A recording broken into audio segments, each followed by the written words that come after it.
coup, pendant une semaine, déjà je me suis pas entraînée. Je pensais m'entraîner un peu là-bas et finalement on faisait plein de trucs. J'avais pas envie de prendre du temps là-bas pour juste aller m'entraîner. Donc j'ai pris une semaine de pause et je n'ai pas compté mes macros pendant une semaine.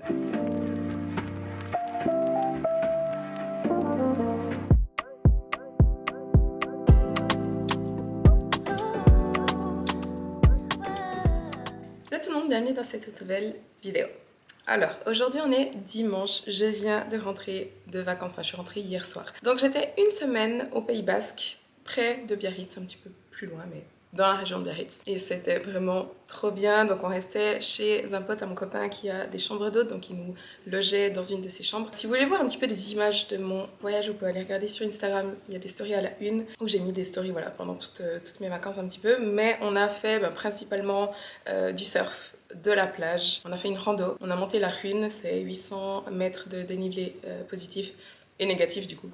On est redescendu la montagne aussi. On a fait pas mal de restos, on a fait du mini-golf, on a visité. Mais ce qui était vraiment bien, c'était le surf. Je me suis bien améliorée. J'ai pris 3 cours de surf avec un prof, c'est un ancien pro, un ancien surfeur pro qui s'appelle Julien. Il était absolument incroyable. Il y a un jour aussi où on allait au large sur des vagues de 2,5 m quasiment. D'ailleurs ce jour-là je me suis pété un ongle, c'est absolument dégueulasse, mais je vais pas vous montrer de près. Ça fait 5 jours que j'ai ultra mal, mais bref. Et d'ailleurs il y avait aussi ma soeur, son mari, ma nièce qui était un peu dans la région, donc on s'est vu plusieurs fois là-bas.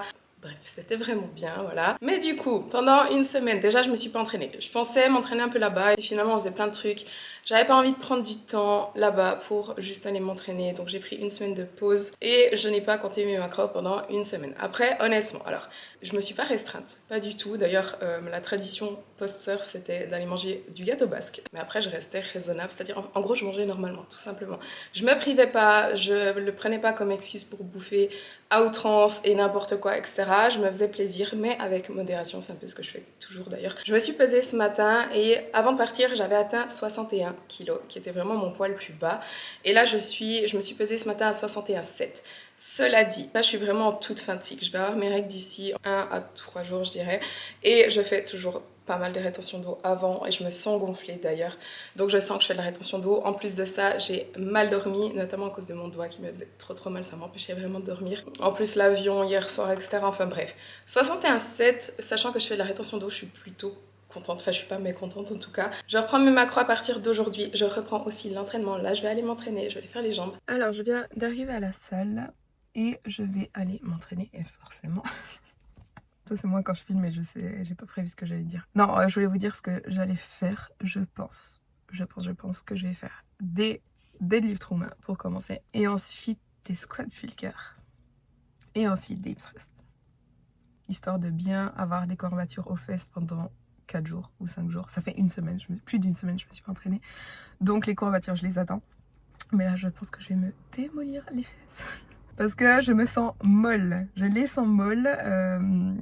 Ce qui est normal quand on s'entraîne pas pendant quelques jours. Je me sens flat en fait. Donc voilà, on va aller faire ça. Peut-être que ça change en cours d'entraînement. Mais bref.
Alors aujourd'hui on est mardi, j'allais faire le haut du corps aujourd'hui.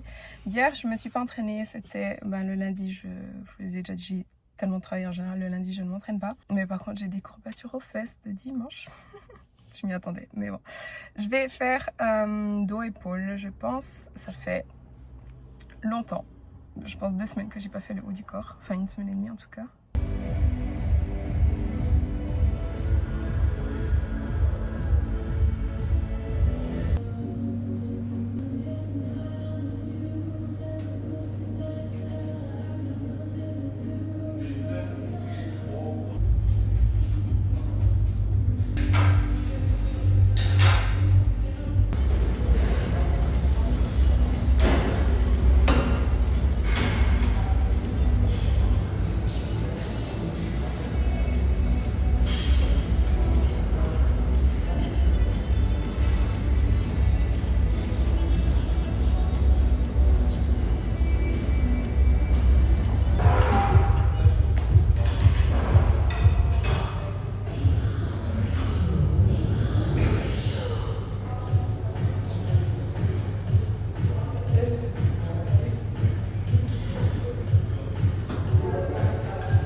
Alors, aujourd'hui on est mercredi matin.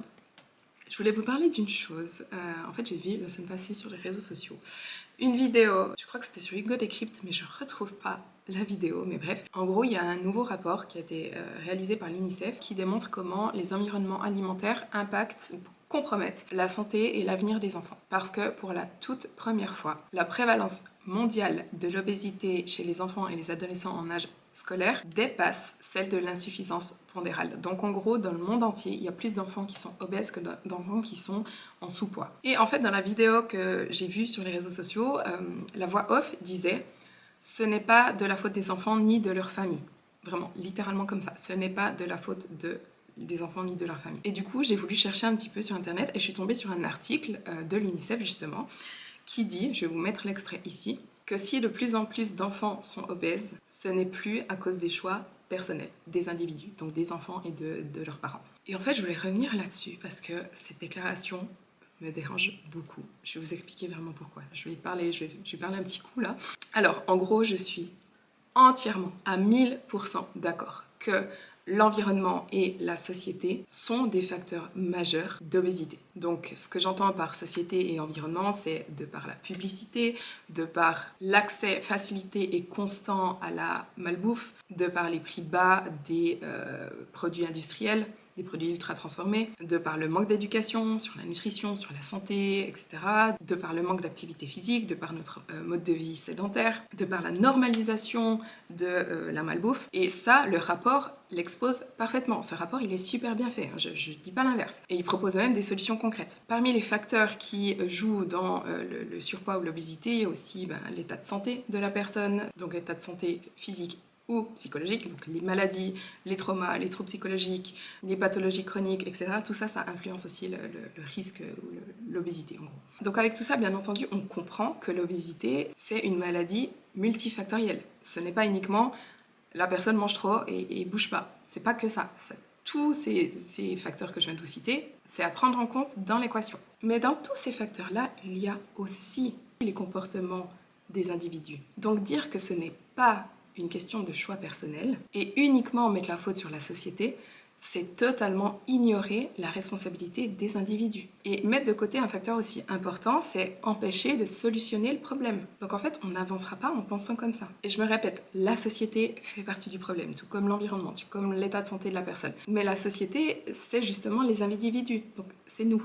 Les industriels, par exemple, ne produisent des produits transformés que parce qu'il y a de la demande, donc que parce que nous, on achète ces produits-là. Donc effectivement, on est constamment, vraiment constamment, poussé à consommer ces produits et tenté par ces produits, encore une fois, de par la pub, de par l'accès facilité à ces produits, la normalisation de la consommation de malbouffe, oui, on est sous tentation constante. Mais on a aussi la capacité de décider pour nous-mêmes. On a la capacité d'y succomber ou non. On a la capacité de choisir d'acheter ou non. Alors, certes, c'est bien plus complexe que juste une question de volonté. Ça, je le dis pas.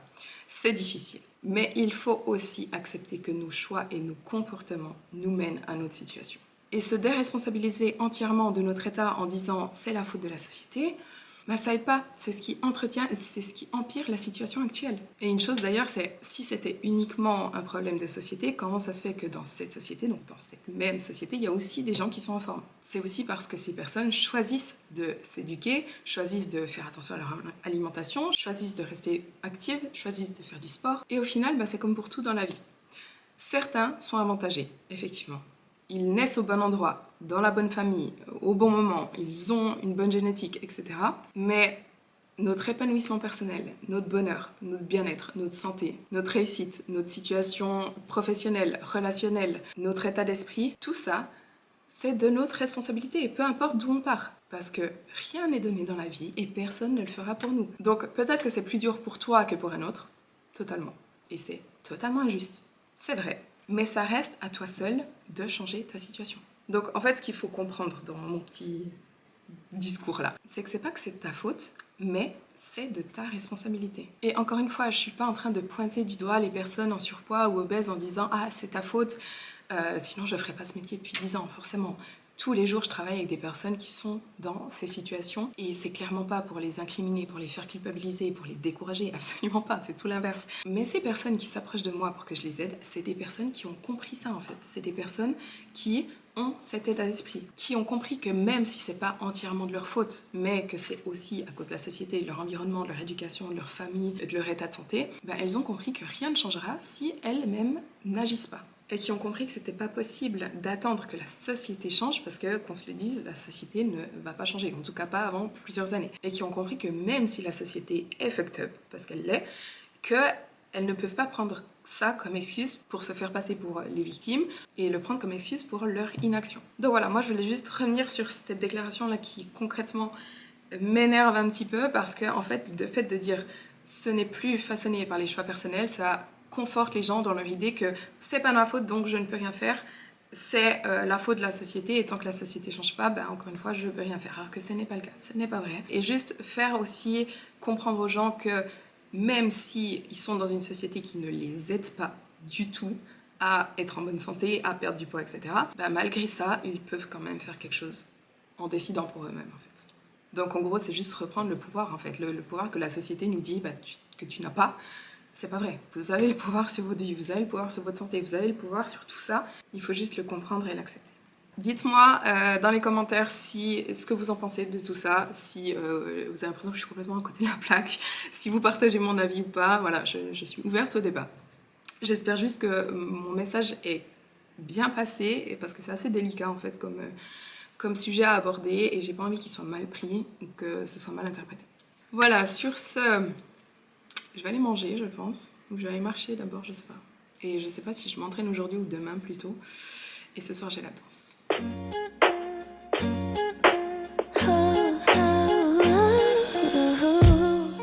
Alors, aujourd'hui, on est jeudi matin. Je dois aller m'entraîner. Je suis un peu en retard. Enfin, je voulais être à la salle il y a 30 minutes. J'étais en train de travailler, je me suis perdue. Enfin, je voulais absolument finir un truc. Bref, faut que je me dépêche. En gros, j'ai pas beaucoup de temps, j'ai peut-être 1h15 pour m'entraîner max. Et je fais les jambes, donc faut vraiment que je me dépêche un peu. Parce qu'après, je dois encore rentrer, me doucher, manger, préparer mes affaires. Parce que ensuite, j'ai 2 heures de route. Je vais à Alayabé, je vais surfer aujourd'hui et demain. En fait, mon frère habite dans le Valais.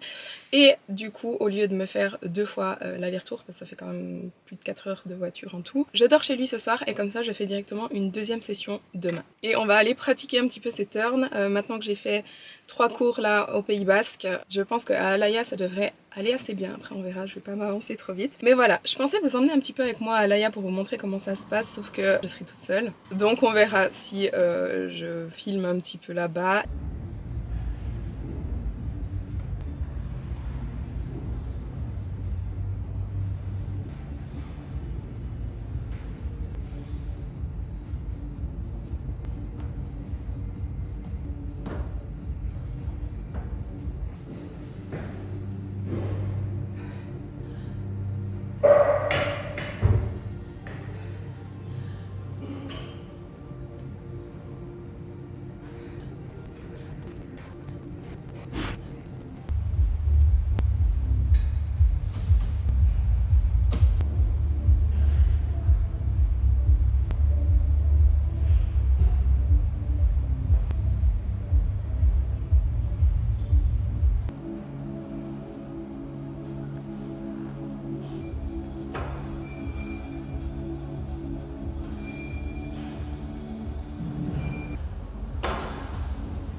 Je pensais pas, mais finalement j'ai eu un très bon entraînement.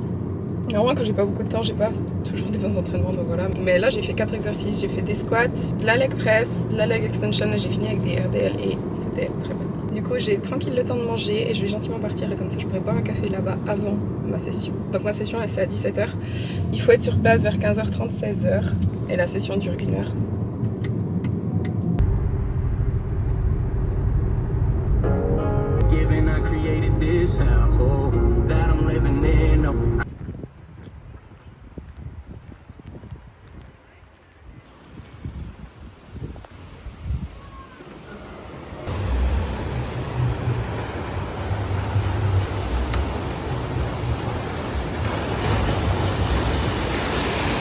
Alors j'ai bien café en bossant un petit peu et là je vais me mettre la combi. Donc je commence dans 10 minutes. D'abord on a un petit brief ici. Attendez, je vais vous montrer. Donc ici on a le brief, ensuite on prend notre planche et ensuite on va aller dans la piscine. Alors je viens de finir, je sors tout juste de l'eau, je suis au bout de ma life. En fait on passe 1 heure à ramer quasiment non-stop, vraiment. Là on n'était pas un groupe complet, je crois on était 11 et du coup il n'y a quasiment pas d'attente. Donc en fait tu prends ta vague, tu rames pour revenir, tu reprends ta vague, tu rames pour revenir et tu ne t'arrêtes jamais. Et en fait ton temps de repos c'est quand t'es sur la vague, quand tu surfes. Bref, comment ça s'est passé? Honnêtement, au final ça s'est bien passé mais je suis pas contente de moi. En fait les premières vagues, les 3-4 premières vagues, le temps de m'habituer, j'ai fait que de la merde. Je me levais trop vite et en fait du coup je me levais sur la vague et elle me passait pas. Et ça c'est parce que c'est très différent de la mer. Donc la dernière fois que j'ai surfé, les 3 dernières fois que j'ai surfé, c'était la semaine passée, où dans la mer tu paddles et la vague te prend. Et donc tu as moins besoin de paddler longtemps et du coup je faisais ce que je faisais encore il y a moins d'1 semaine, c'est que je me levais trop vite. Alors que là il faut continuer à paddler avant de se lever. Donc c'est principalement pour ça que les 3-4 premières vagues j'ai pas réussi à les prendre. Et ensuite j'en ai pris pas mal, quasiment jusqu'au bout avec quelques virages. Mais je trouve que c'était... Je gérais pas en fait, je gérais pas, ça m'énerve.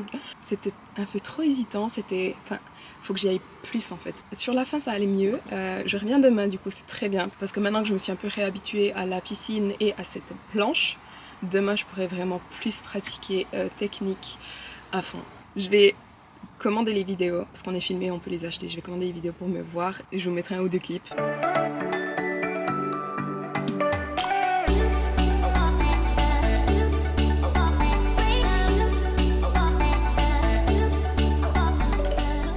Mais voilà, il est quasiment 19h, je vais aller chez mon frère, je vais manger avec lui, je dors chez lui.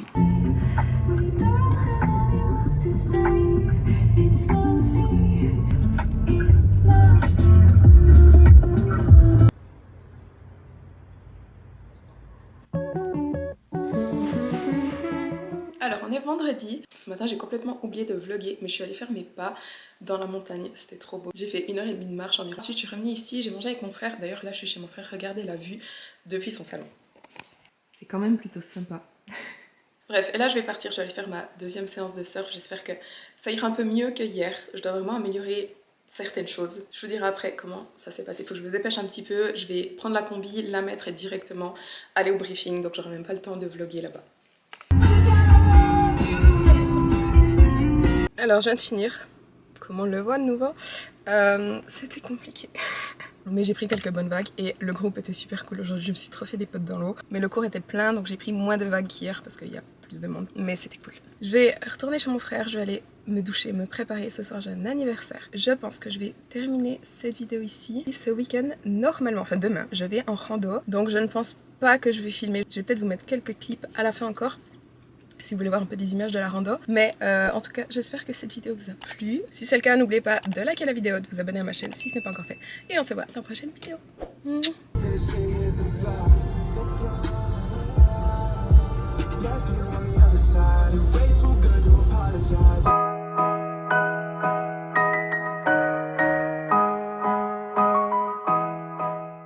Yeah.